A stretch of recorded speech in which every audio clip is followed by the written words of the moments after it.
नमस्कार प्रेक्षक हो, आचार्य 90 FM युवन रेडिओमध्ये मी तेजस्विनी आपलं मनपूर्वक स्वागत करते. प्रेक्षक हो, उन्हाळी विशेष कार्यक्रम आम्ही तुमच्यासमोर घेऊन आलेलो आहोत. आपल्याच लोकमान्य शिक्षण संस्था संचालित जवाहर विद्याभवन मराठी माध्यमाचं विद्यार्थिनी आपल्या सोबत आहे, जिचं नाव आहे पूनम कुमार. पूनम, तुझं मनपूर्वक स्वागत. थँक्यू. पूनमची आई देखील आपल्या बरोबर आलेली आहे. तुमचंही मनपूर्वक स्वागत. आणि अर्थातच आपल्या सोबत आहेत हे सगळं संयोजन करणाऱ्या पूनम राणे मॅडम. पूनम ताई, मनपूर्वक स्वागत. धन्यवाद. अर्थातच आपण पूनमची गोष्ट ऐकणार आहोतच, पण तत्पूर्वी मी तिच्या आईला विचारेन, शाळेविषयी तुम्हाला काय वाटतं आणि सगळा म्हणजे शिक्षक असतील, मुलं असतील, कसं वातावरण असतं शाळेमध्ये? नमस्ते मॅडम, मी सवलता राणी अमोल कुंभार. हा. आणि माझ्या मला 3 मुले, तर हा. तिन्ही पण माझ्या पहिल्यापासून जवाहर वा. विद्याभवन मध्ये शिकतात. वा. आणि खूप छान त्यांचं प्रोत्साहन असतं. शिक्षक वगैरे हा. मुलांच्या सुप्त गुणांना वाव कसा भेटेल ह्याच्या हा. माध्यमातून ते आपल्या मुलांना शिकवत असतात. आणि वा. ते पूर्ण ते देत असतात की 100% ते मुलांना कसं घडवतील. हा. त्यामधूनच माझी मुलगी पण आज इथे आले. आणि तुम्ही जो उपक्रम राबवताय उन्हाळ्याच्या सुट्टीमध्ये, ते 90 FM आचार्य 90 FM तर्फे, तो खूप छान, मला पण खूप आवडला. आणि तिला संधी भेटली आणि तुमचे त्याबद्दल खूप खूप आभार. नक्कीच. पूनम ताई, आज तुम्हाला कसं वाटतंय? सगळ्या शिक्षकांना फोन करताय तुम्ही 2-3 दिवस, सगळ्यांच्या मागे आहात नेहमीप्रमाणे, आणि विद्यार्थ्यांना सुद्धा गोळा करतायत आणि त्यांच्याकडून कथा वाचून घेताय. तर सगळी ही मेहनत आहे तुमची. तर ह्या सगळ्या प्रवासाचा तुमचा अनुभव कसा आहे? सर्वप्रथम मी आचार्य 90 FM रेडिओ सेंटरचे आभार मानते. आणि विशेष करून कोमल, तेजू मॅडम आणि सारिका आणि इथे काम करणारी आपली जी 2 मुलं आहेत, म्हणजे ह्या तरुण वयातही याचं अट्रॅक्शन निर्माण होणं ते स्वतःला तुम्हाला झालंच आहे. पण ह्या आमच्या शाळेतल्या बालवयातील मुलांना व्हावं याकरता चाललेली ही धडपड सगळी आपण अनुभवतोय. आणि सगळ्यांनाच मोठमोठ्या प्रतिष्ठित मान्यवर इथे येत आहेत. आम्ही पाहतोय आचार्य 90 FM रेडिओ सेंटरवर. हा उपक्रम आपण आयोजित केला सर्व मुख्याध्यापकांना. सर्वप्रथम मी लोकमान्य शिक्षण संस्थेची परवानगी घेतली पदाधिकाऱ्यांची, आणि त्यानंतर सर्व मुख्याध्यापकांशी बोलली. आज आपण ज्या शाळेशी बोलत आहोत ते जवाहर विद्याभवन माध्यमिक विद्यालय 5वी ते 10वीचे विद्यार्थी.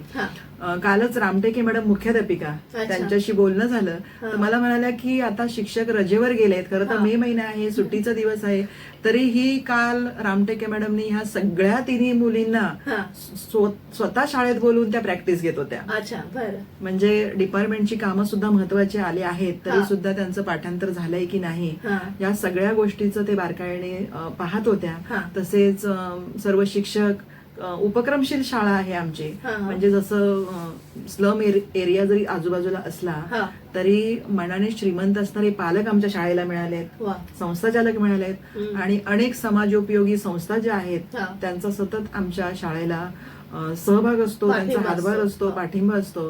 आणि म्हणूनच आम्ही इथपर्यंत येऊन पोहोचलेलो आहोत. नक्की. चला तर तुम्ही सगळे सज्ज असालच पूनमची कथा ऐकायला.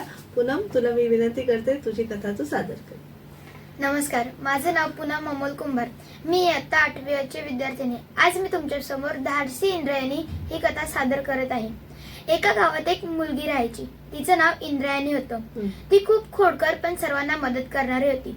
त्या गावात एक विठ्ठलाचं मंदिर होतं. तिथे रोज इंद्रायणी पाया पडण्यासाठी जायची.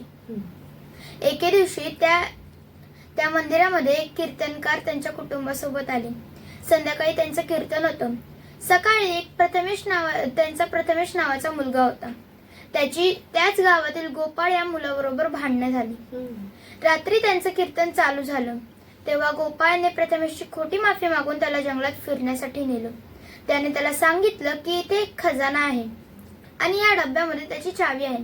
असे म्हणून त्याने तो डबा त्याच्या हातात ठेवला आणि त्याला एकट्याला पुढे जायला सांगितले. त्या गोपाळची कल्पना अशी होती की प्रथमेशला एकट्याला जंगलात सोडायचे आणि पळून जायचे. पण त्यांनी त्याचबरोबर जंगलात असे बाण लावले होते की जेणेकरून तो जंगलाच्या बाहेर पडू शकेल. प्रथमेशने जेव्हा तो डबा उघडला त्याच्यामध्ये एक कॉक्रोच निघाला. तो खूप घाबरला, घाबरून ओरडू लागला आणि जंगलाच्या बाहेर फिरत असलेल्या इंदूला त्याचा आवाज आला. ती धावतच जंगलाच्या दिशेने गेली आणि बघते तर काय, बिबट्या, आणि बिबट्यासमोर प्रथमेश उभा होता. तिने त्याला शांत केले. तेव्हाच तिला आठवले की बिबट्या उंचीने मोठ्या असलेल्या माणसांवर हल्ला करत नाही. तिने पटकन तिला खांद्यावर घ्यायला प्रथमेशला सांगितले आणि दोघं शांत उभे राहिले. बिबट्या त्यांच्या समोरून निघून गेला. तेव्हाच तिला ते बाण दिसले जे गोपाळने त्या जंगलामध्ये लावले होते आणि ते त्या बाणांच्या दिशेने जात गेले आणि जंगलाच्या बाहेर पडले.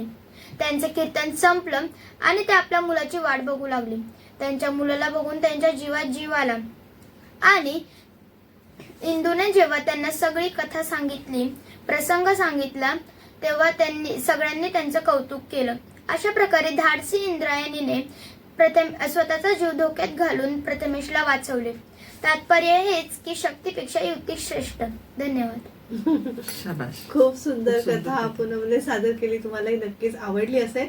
पूनम, तुझे आभार, तुझ्या आईचेही आभार. तुम्हाला घेऊन येतात आणि शाळेत पोहोचवतात. खूप म्हणजे पालकांचं कर्तव्य आपण म्हणतो, पण तरी सुद्धा एक ती जबाबदारी सुद्धा जबाबदारी असते. असते. पूनम राणे मॅडम, तुमचेही मनपूर्वक आभार. धन्यवाद. प्रेक्षक हो, आमचा उन्हाळी विशेष कार्यक्रम तुम्हाला नक्कीच आवडत असेल आणि आम्ही कथाकथनाचा म्हणजे हे सगळा कार्यक्रम ठेवलेला आहे. उन्हाळी विशेष कार्यक्रम आहे. पुन्हा पुढील भागात भेटूया. तोवर मी तेजस्विनी आपला निरोप घेते. तुम्ही मात्र ऐकत राहा आचार्य 90 FM यू ऑन रेडिओ. धन्यवाद. धन्यवाद. Acharya